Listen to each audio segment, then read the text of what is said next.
that your phone's microphone is constantly hot and it is listening for keywords to target advertising. Most glaring instance where this happened to me was when I walked into a colleague's office. He had just gotten a standing desk, but now that goes on top of his existing desk rather than standalone model. That's important to note. I said nice standing desk. When did you get that? Thanks. Just today, he replied. That was literal all that was said about the desk. We talked about work-related stuff, and as I walked out and checked my phone, there was an ad on Facebook for that exact model of standing desk. I have never owned one, wanted one, or Googled one before, yet there it was on my feed. Tinfoil be damned, they listen in.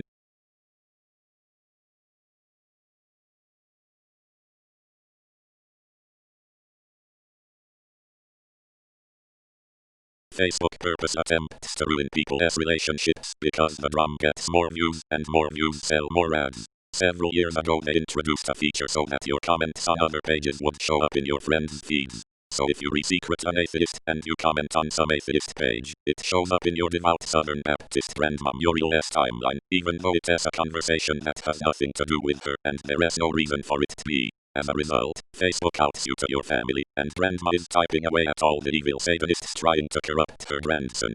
And if you comment on a public post, it is unavoidable. You used to be able to control who could see your comments even on public posts by other pages, but at the same time Facebook introduced their tattletale feature, they took that ability away. Now if they were to stumble across the same page they'd be able to see your comment, but after that change, Facebook started pointing everybody you know directly to it. Not to mention, the private settings are difficult to find, difficult to understand, and with each passing year gives you less and less control over who sees what. By forcibly combining everybody as social circles, Facebook is trying to generate conflict. They want to generate conflict because the conflict happens on Facebook, which means people logging onto Facebook more often and seeing more ads. They're essentially an internet tabloid except, instead of showcasing the personal drama of celebrities for clicks and sales, they're redoing it to you instead. Ever notice how the vast majority of family drama, relationship fights, etc. these days happens on Facebook? That's by design. Facebook is literally destroying the social fabric to make a buck, consuming relationship stability like it is an oil refiner consuming crude. That Nadach Jayat was murdered by the Catholic Church for exposing a pedophile ring. Nadach Jayat, a model and TV journalist, exposed a pedophile ring on live Argentinian TV a few months ago, after following cases over the last few years. She had claimed that she would not commit suicide in April of 2018 while investigating these rings, but was found on February 23, 2019 dead from suicide. Another journalist she had accused of pedophilia on the airing, Louise Venture, has uploaded an image of her dead body shortly after she killed herself on Twitter, and then promptly deleted it afterwards. She supposed died from a cocaine overdose, heart failure or stroke. She had said that if she would up dead, the people she had accused of rape, she was on trial and it was powerful people, would be guilty. I want to kill myself, I want to overdose and drown in a bathtub, I want to shoot myself. Dyson purposefully made the cable shorter over time just before announcing the cordless version. My DC01 has a 12mm flex.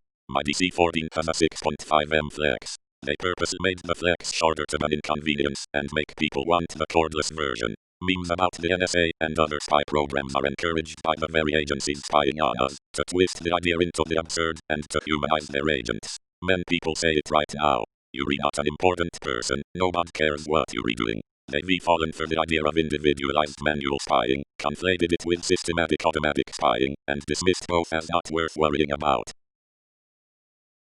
Miley Cyrus's crazy stake was all a careful planned marketing scheme to get her solidified as an A-list celebrity. I also believe it was done to make Disney completely cut ties with her and kill the image of Hannah Montana. It worked too. Hannah Montana was quite possibly Disney's largest TV show ever, but I haven't seen anyone even mention it for over 4 years now, and despite Disney cashing in on old IPs, Aladdin, Kim Possible, Lion King etc., we have yet to even hear an unsubstantiated rumor regarding Hannah Montana. The Vatican holds horrible dark secrets and men answers to existential questions. The Vatican has men vaults literal stuffed with thousands of documents that no one but people in the Pope's circle have access to. Who knows what's in those? I am willing to bet there are parts of the Bible and Christian history that will never see the light of day thanks to Emperor Constantine creating the first official canon of the Bible.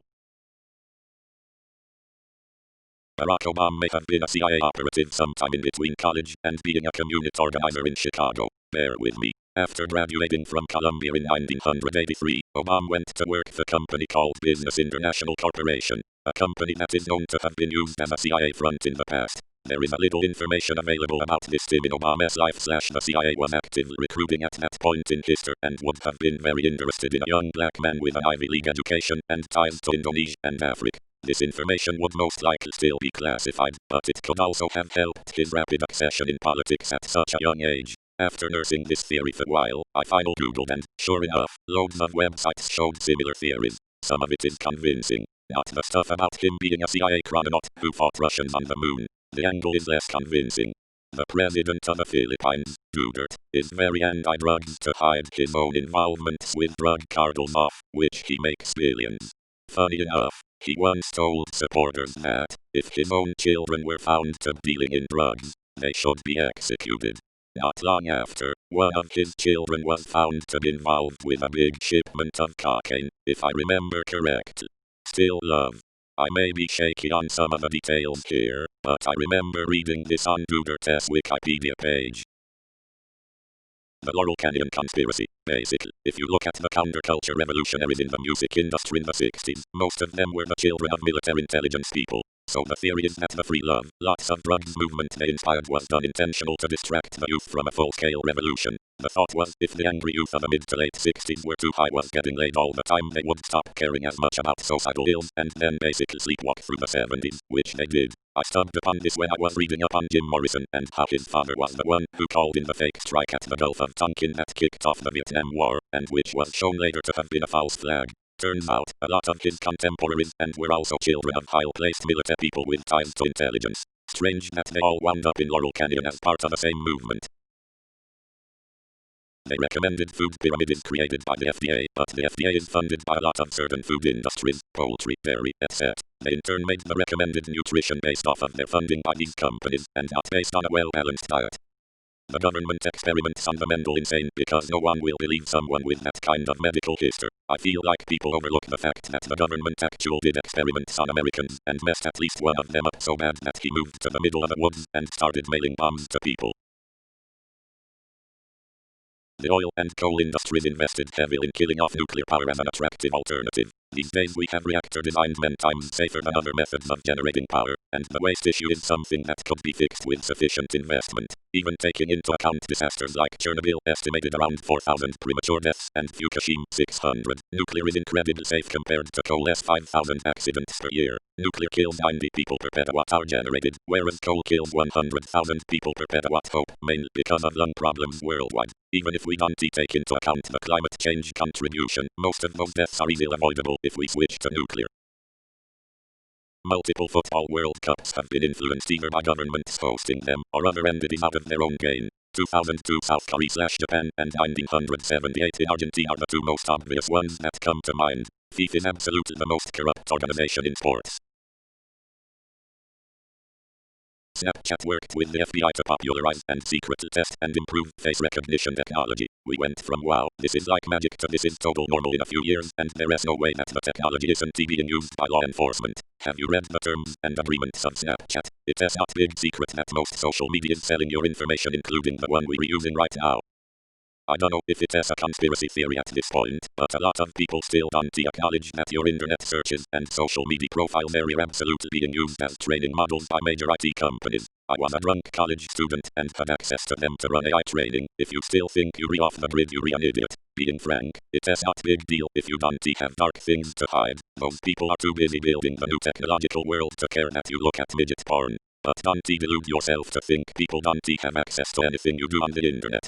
The idea that genetics services like 23andMe may be selling records to the government and insurance companies. The most notable case is the Golden State Killer, where they entered DNA recovered from the scenes and searched it for relatives. They found several distant relatives and used other information such as genealogical records, approximate age, and location of crimes to further narrow the suspect pool. Then based on that can get a warrant for DNA sample.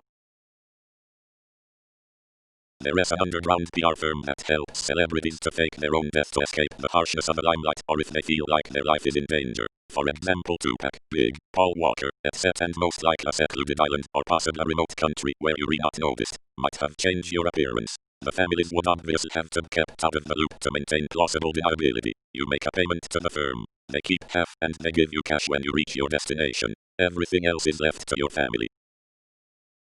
that the world's 1% participate in a global human and sex trafficking ring that is untouchable by law enforcement and often results in the deaths of men who dare expose it. This also extends into a larger world of high-profile crime that is hidden to the world. It is likely that celebrity suicides are often staged to cover up murders related to this secret world. Those with a history of mental health issues are especially easy to cover up. The murders of Hun and Barry Sherman come to mind when speaking this theory. They were a billionaire couple from Toronto, Canada, who were murdered in their home, which had been staged to look like a murder-suicide. The police initially corroborated the story of murder-suicide until after the children of the victims gave a public statement saying the police were wrong, stating it was instead a double homicide. Using a private investigator, they revealed evidence in the crime scene that made it clear it was a double homicide. This raised questions as to why the official police statement said it was a murder-suicide. For example, both victims were found bound, and a belt that did not belong to either of the victims was found around Barry's neck. Their murder happened in December 2017, and there has been very little information released about this case since.